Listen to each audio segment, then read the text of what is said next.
Salam alaikum, Mamoudou Badi Gassama, membre du collectif Koloban La Dek.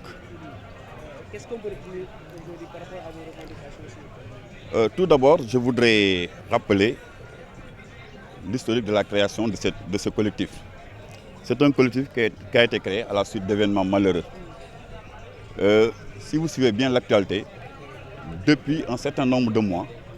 la population de Koloban s'est levée, s'est mobilisée pour réclamer un cadre de vie. Il y a eu un accident où il y a eu mort d'homme, parce que tout simplement, les voies dédiées aux marcheurs étaient occupées. Nous avons utilisé tous les moyens légaux, parce que nous nous sommes dit que nous sommes des légalistes. Nous pouvions faire comme les autres, comme ça se passe ailleurs, mobiliser et faire avec ou sans autorisation. Mais nous avons voulu être légalistes. Nous avons écrit à toutes les autorités centrales et locales pour leur demander de désencombrer pour nous permettre d'avoir un cadre de vie. Car il faut le rappeler, le quartier Koloban, créé vers les années 1939, est un quartier résidentiel et non un quartier commercial. Le marché a une délimitation bien précise. Mais vous constatez ce qui nous a réunis ici aujourd'hui. Derrière une école, tout le long du mur d'une école d'excellence, l'école Moustapha Cissé, vous pouvez passer par la rue centrale, vous ne pouvez pas voir l'école. De nord au sud, l'est à l'ouest, l'école est occupée. C'était la seule bouffée d'oxygène de cette école. Et aujourd'hui, avec la complicité de la mairie, nous avons commencé à ériger un deuxième palier. C'est le maire. Le maire est responsable parce qu'aucun commerçant, aucun marchand ne peut se permettre de faire ça sans l'autorisation du maire. Donc ça, c'est de la responsabilité entière du maire. Alors que nous avions entamé des étapes de désencombrement. Il y a eu des heures. Le Premier ministre s'est déplacé. On nous a demandé d'arrêter le temps de trouver des solutions pour reprendre. Et malheureusement, voilà ce qui nous arrive. Il continue à encombrer. Toutes les voiries qui ont été désencombrées ont été occupées encore. Et on dit que toujours, soyez légalistes. Il est arrivé à un temps où on ne peut plus retenir la population. Et nous allons vers des confrontations, vers des affrontements. Et ce sera désolant. Et il y aura la responsabilité des autorités centrales, mais aussi il y aura la responsabilité du maire. Est-ce que réellement vous avez contacté le maire pour avoir le suivi? Mais pour dire qu'une commission ad hoc a été créée, pendant 1 mois et demi, les gens ont tenu des réunions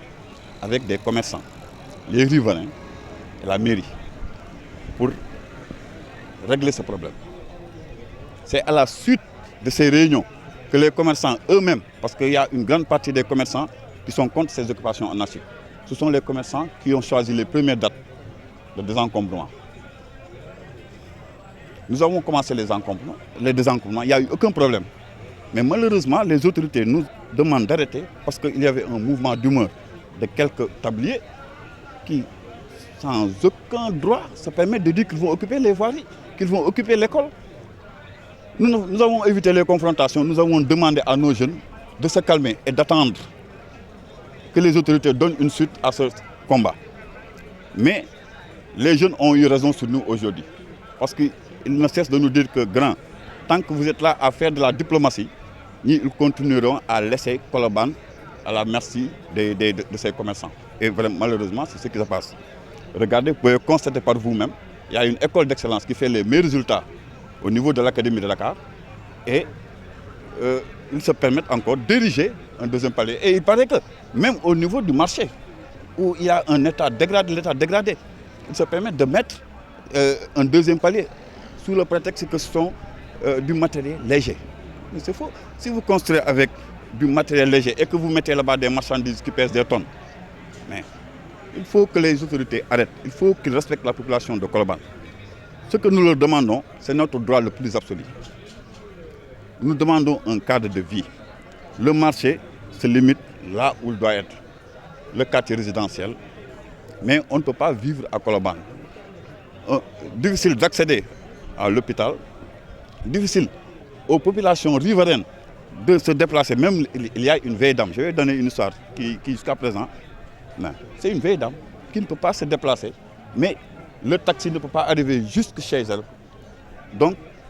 sa famille est obligée de payer un médecin qui fait le déplacement. Et vous trouvez ça normal? Merci. Voilà. Merci.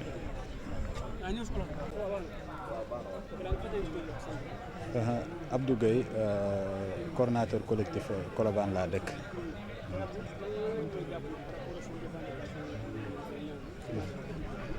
waaw non li ñuy ñaawlu vraiment mooy du ci marché bi d'abord mais dañuy wax ci quartier bi ak ci la mairie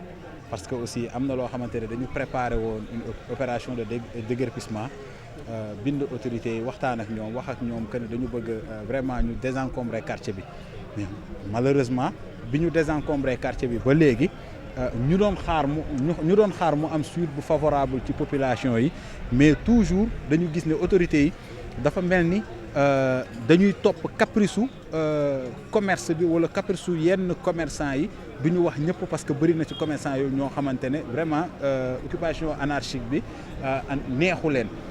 léegi nag ñun li ñu comprendre en tant que riverain du quartier parce que dañu gis ne école Moustapha Cissé nga xamante ne comme ni ko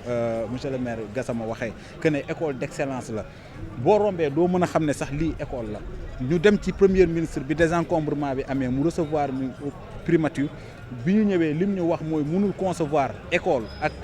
hôpital mu am lieu de commerce ba dañ ko war a désencombrer lu mu gaaw mu gestu jox instruction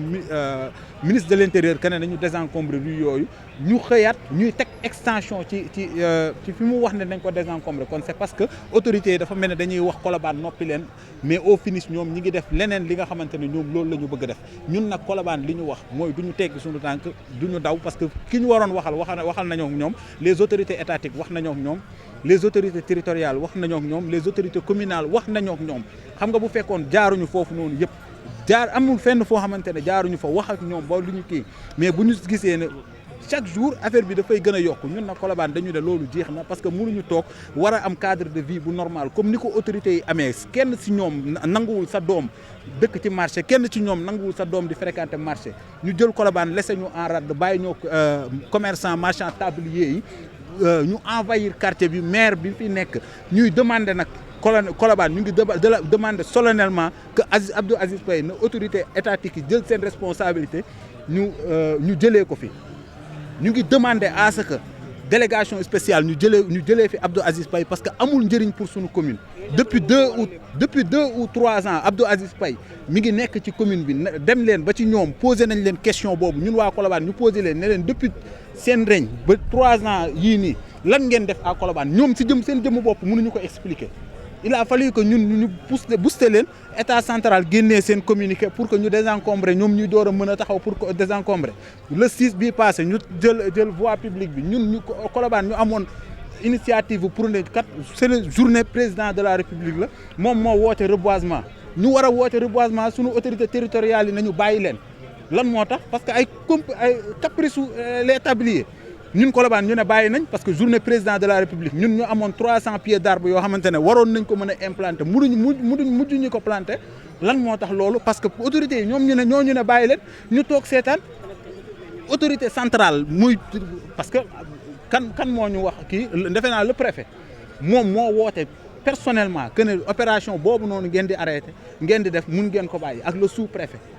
waa mairie bi ñoom ñu déplacé wu wax ñu ne ñun waa Colobane que ne opération de reboisement bi ngeen préparé woon nañ ko surseoir parce que autorités yi nee nañ ko surseoir ñun Colobane ñu am 300 pieds d'arbre boo xamante ne ñoom xam nañ fan lañ ko jëlee ñun ñu dem lijjanti ba am 300 pieds d'arbre pour accompagner l'État ci liggéey boobu ñu ne ñu surseoir leen loolu tey 300 pieds d'arbre mi ngi noonu yàqu na ndax ay caprice marchand tablier am na loo xamante ne ñun duñ ko nangu état yi nañ jël seen responsabilité parce que lépp lu xew à Colobane ñoom nañu xam ne ñoom ñooy premier responsable fi ñu waroon jaar nañ fa ñu waroon waxal wax nañoo ak ñoom